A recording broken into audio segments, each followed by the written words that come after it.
Now it's time to see if my labors have paid off. Does this work better than what it was? Let's take it back to 35 and find out.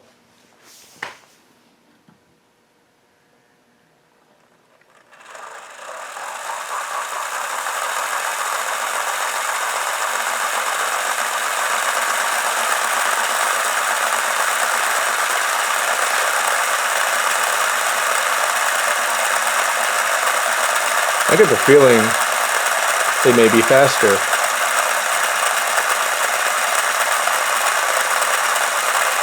It's moving on the rollers.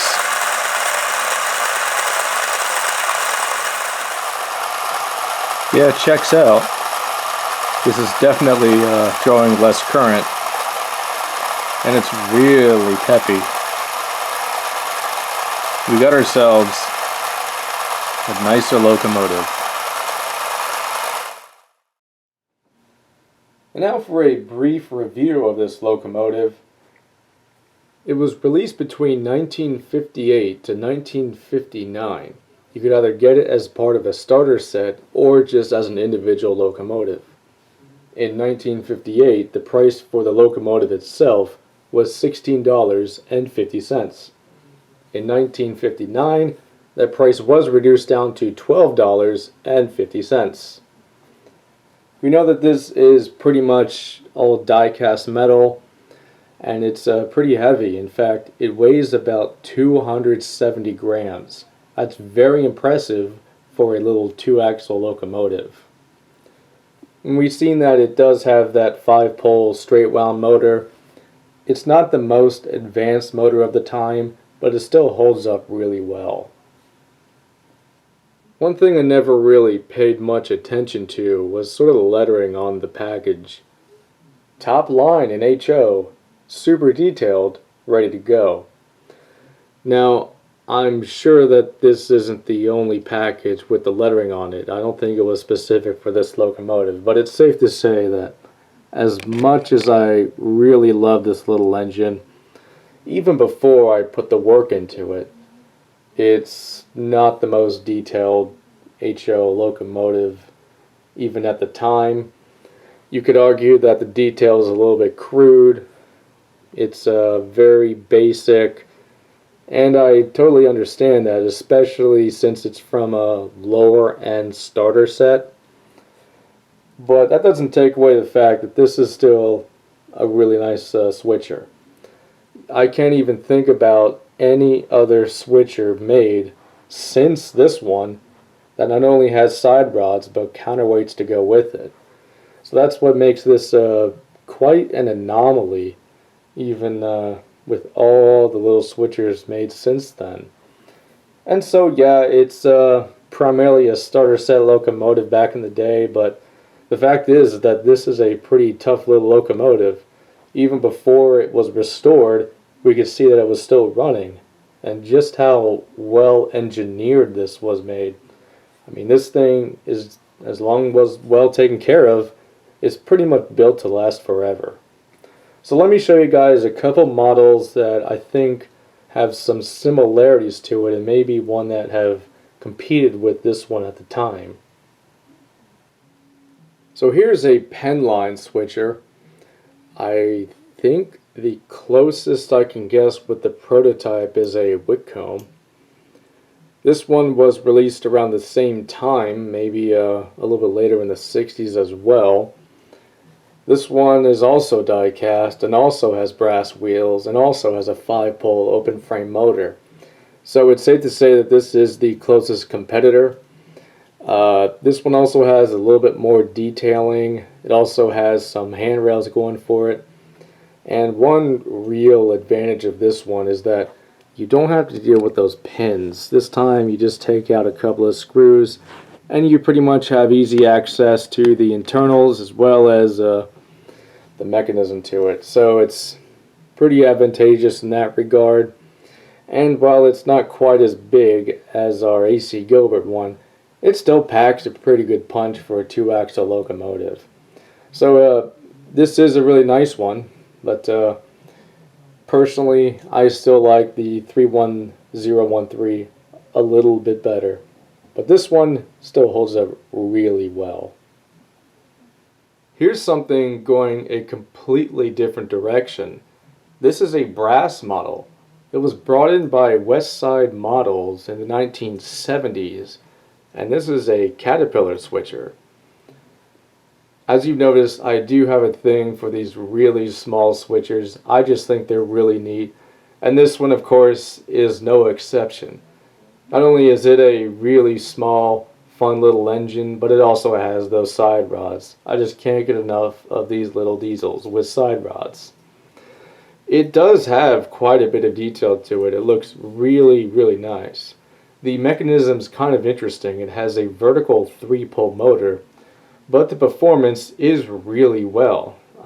It's also important to just realize just how small this is to be able to fit that kind of mechanism into it and what is possible.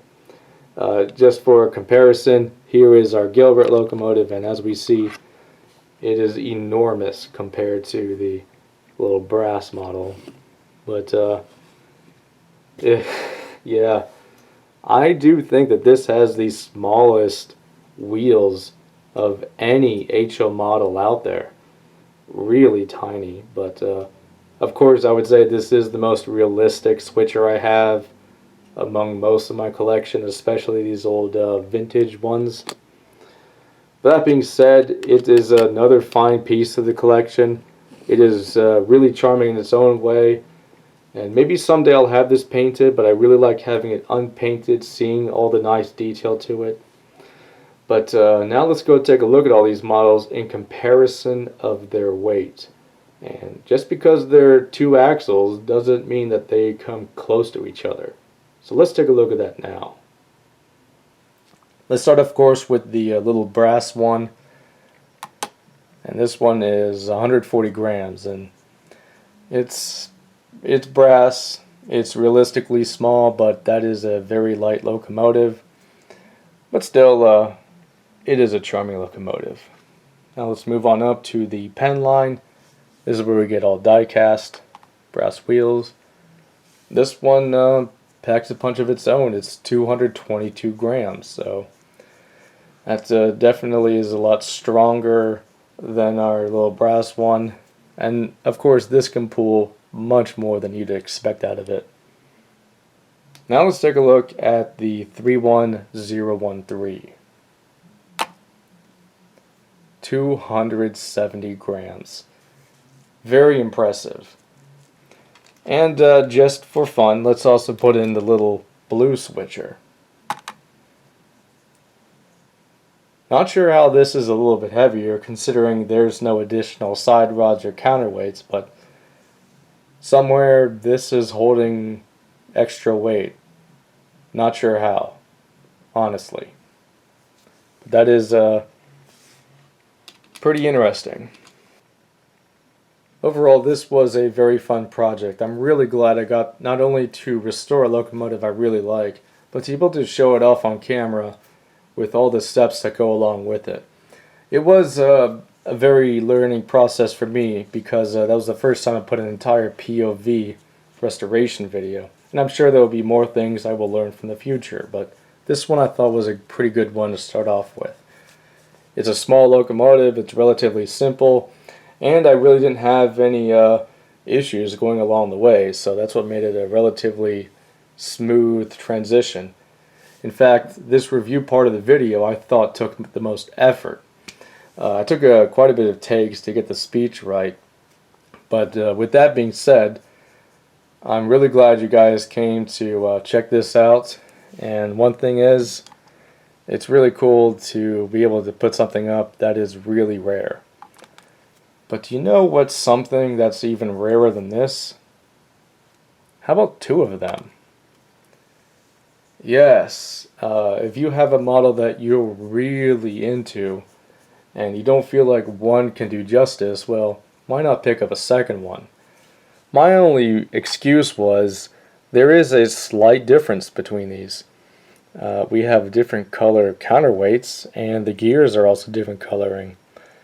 We also look at the darkened colored gears. This one has lighter colored pins, and this one has darker colored pins.